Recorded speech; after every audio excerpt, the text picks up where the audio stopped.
The thing that I've slowly kind of come to realize is, I mean, hypocrisy, I think, definitely is on both sides, right? Like, one side says something but doesn't apply that to themselves.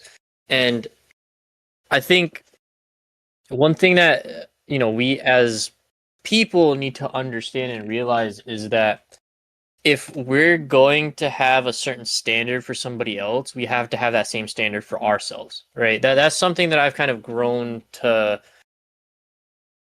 I guess, accept for myself, right? Like, for example, if I'm going out in public, right? I'm not going to talk to somebody in a certain way if I don't expect that same exact form of speech coming back at my direction.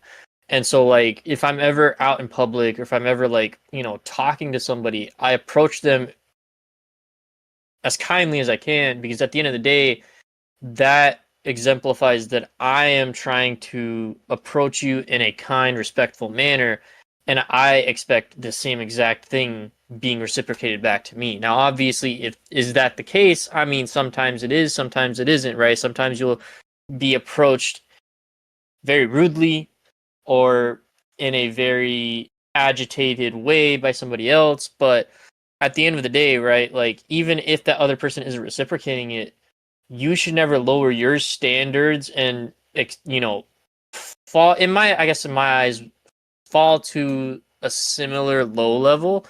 And I'm not saying that to be negative about anything or to be in, like, I guess, a negative manner towards anybody, but that's just kind of how, in my eyes, everybody needs to kind of hold themselves accountable, right? It's not a, oh, you have this very specific opinion.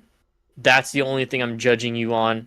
That's the only thing that makes me think your character is bad, right? It's Yeah. a, well, okay, this person may have this one